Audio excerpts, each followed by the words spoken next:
adalah sunnatullah. Setiap yang hidup itu ada saatnya sakit, karena siklus hidup itu sehat, sakit, bahagia, kecewa, dipuji, dicaci, beruntung, gagal, sukses, gagal, begitu. Itu sesuatu yang harus diterima. Termasuk ketika kita sakit, maka itu bagian dari siklus hidup. Tidak masalah. Yang penting obatnya tepat, dengan izin Allah akan sembuh. Yang berbahaya itu sakit, obatnya salah. Sakit kepala dikasih obat sakit perut, dia terkena lambung dikasih obat kanker, nah itu bahaya.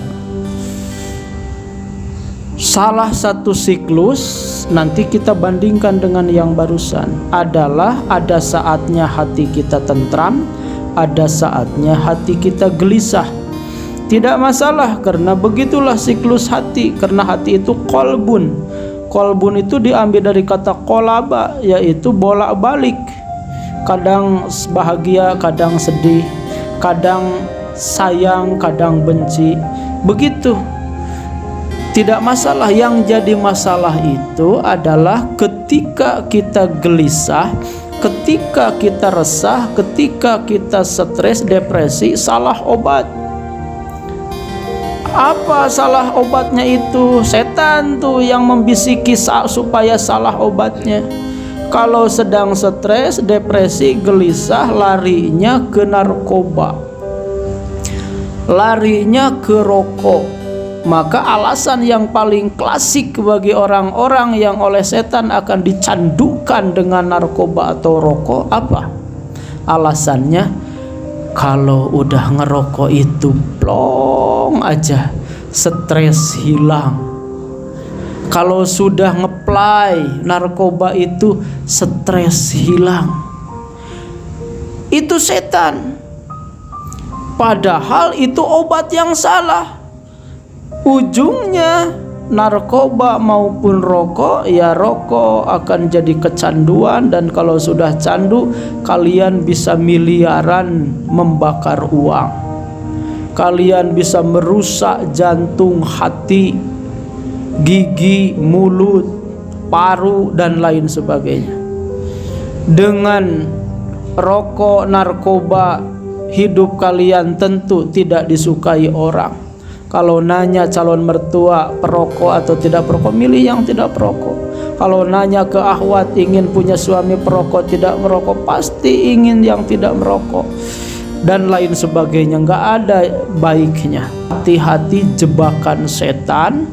Salah satunya adalah kalau stres, kalau depresi, kalau gelisah, larinya ke dosa maksiat, narkoba, ngerokok, pornografi, tawuran, dan lain-lain.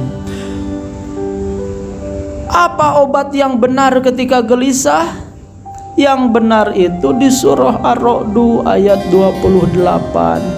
Ala bidzikrillahi tatma'innul qulub. Ketahuilah, dengan zikir kepada Allah hati tenang. Ini amalan Pak Ajengan dulu di pesantren, manusiawi seperti kalian. Ya Fattahu ya Alim, wahai yang maha membukakan hati supaya tenang, wahai yang maha membukakan kesuksesan, kepinteran, kebaikan. Itu ya Fattahu ya Alim, zikir, istighfar dulu supaya hati bersih.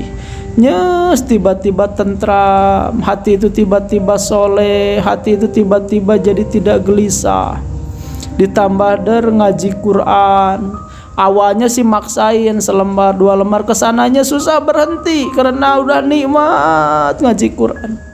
Nah, jadi tirakatnya atau obatnya ketika depresi, stres, tidak ada yang lain, bukan rokok, bukan pacaran, bukan tawuran, bukan narkoba. Tapi kalau stres, datangi Allah, berdialog dengan Allah, zikir di keheningan sendiri. Itulah yang akan menenteramkan kita semua. Dan alhamdulillah lewat tirakat-tirakat itu Paajengan relatif masa muda tidak ada kenakalan, tidak ada kejahatan, tidak ada kemaksiatan. Alhamdulillah relatif, walaupun mungkin yang tidak disadari ada, tetapi relatif. Kenapa? Karena diselamatkan oleh obat stres anak-anak puber, anak-anak ABG, anak-anak masih pemuda yang gelisah.